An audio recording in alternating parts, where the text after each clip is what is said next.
ಸಂಪೂರ್ಣವಾಗಿ ಮಳೆ ಬರಲಾರದಷ್ಟೀಗ ಬರಗಾಲ ಬಿತ್ತದ.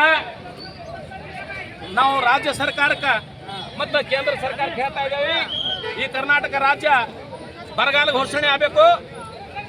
ರೈತರ ಸಂಪೂರ್ಣ ಸಾಲ ಮನ್ನಾ ಕೇಂದ್ರ ಸರ್ಕಾರ ಮತ್ತು ರಾಜ್ಯ ಸರ್ಕಾರ ಮಾಡಬೇಕಂತ ನಮ್ದು ಇದ್ದದ. ಇವತ್ತ ಗಂಜ್ ಭಾಗ ನಗರೇಶ್ವರ ಶಾಲೆಯಿಂದ ಇಡೀ ಜಿಲ್ಲೆಯ ನಾನಾ ತಾಲೂಕಿನ ನಾನಾ ಗ್ರಾಮದಿಂದ ಇವತ್ತು ಮಹಿಳೆಯರು ಕೂಡ ಸುಮಾರು ಜನ ರೈತ ಮಹಿಳೆಯರು ಬಂದಿದ್ದಾರೆ. ನಾವೆಲ್ಲರೂ ರೈತರಿದ್ದೆವು. ಇವತ್ತು 5-6 ಕಿಲೋಮೀಟರ್ ನಡ್ಕೋತ ನಾವು ಬಂದಿದ್ದೆವು. ಇವತ್ತು ಮೆಮೋಡಮ್ ಏನದ ಜಿಲ್ಲಾಧಿಕಾರಿ ಕೊಡ್ತಾ ಇದೀವಿ. ಈ 2 ಅಂಶ ತಕ್ಷಣ ಸ್ಟೇಟ್ ಗೌರ್ಮೆಂಟ್ ಸೆಂಟ್ರಲ್ ಗೌರ್ಮೆಂಟ್ ಮಾಡಬೇಕಂತಕ್ಕಂಥದ್ದು. ಮೊದಲನೇದು, ಕರ್ನಾಟಕ ರಾಜ್ಯದ ಸಂಪೂರ್ಣ ಬರಗಾಲ ಘೋಷಣೆ ಆಗಬೇಕು. ಇದನ್ನ ಕ್ಯಾಬಿನೆಟ್ದಲ್ಲಿ ಇಡ್ತಿರೋ ಎಲ್ಲಿ ಇಡ್ತಿರೋ ಗೊತ್ತಿಲ್ಲ. ಸನ್ಮಾನ್ಯ ಉಸ್ತುವಾರಿ ಮಂತ್ರಿ ನಾನು ವಿನಂತಿ ಮಾಡ್ತಾ ಇದ್ದೇನೆ, ತಾವು ಈ ಭಾಗದ ಈ ಜಿಲ್ಲೆಯ ಉಸ್ತುವಾರಿ ಮಂತ್ರಿಗಳು ನಿಮ್ಮನ್ನು ನಾನು ಆಗ್ರಹ ಮಾಡ್ತಾ ಇದ್ದೇನೆ, ತಕ್ಷಣ ನಿಮ್ಮ ಮಂತ್ರಿ ಮಂಡಲ ಸೇರಿ ನಮಗೆ ಏನದ ಇವತ್ತಿನ ದಿವಸ ಬರಗಾಲ ಘೋಷಣೆ ಆಗಬೇಕು. ಜೊತೆಗೆ ಈ ಕಲಬುರಗಿ ಜಿಲ್ಲೆ ಎಲ್ಲಾ ರೈತರ ಸಾಲ ಮನ್ನಾ ಆಗಬೇಕು. ಅದು ಕೇಂದ್ರ ಸರ್ಕಾರ ಇರ್ಬೋದು, ರಾಜ್ಯ ಸರ್ಕಾರ ಇರ್ಬೋದು.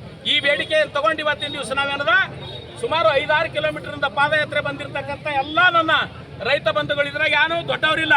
ನಾನು ಮಾತಾಡ್ತೀನಿ ಅಂತೇಳಿ ನಾ ರೈತ ಮುಖಂಡಲ್ಲ ಏನಲ್ಲ, ನಾನು ಒಬ್ಬ ರೈತ. ಹಾಗಾಗಿ ನಾವೆಲ್ಲರೂ ಒಂದು ಗುಟ್ಟಾಗಿ ಇವತ್ತು ಕೆಲಸ ಮಾಡ್ತಾ ಇದ್ದೇವೆ. ಜೊತೆಗೆ ಪತ್ರಕರ್ತರು ನಮಗೆ ಬಹಳ ವಿಶೇಷ ಆಶೀರ್ವಾದ ಇದೆ.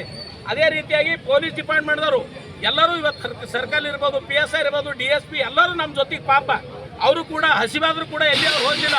ಹಾಗಾಗಿ ಅವರು ಬಂದಿದ್ದಾರೆ, ಅವ್ರಿಗೂ ಧನ್ಯವಾದ ಹೇಳ್ತೇವೆ, ಪತ್ರಕರ್ತರಿಗೂ ಧನ್ಯವಾದ ಹೇಳ್ತೇವೆ. ಈಗ ನಾವು ಜಿಲ್ಲಾಧಿಕಾರಿ ಒಳಗೆ ಹೋಗಿ ಎದುರುಗಡೆ ಹೋಗಿ ನಾವು ಮೆಮೋಡಮ್ ಕೊಡ್ತಾ ಇದ್ದೀವಿ.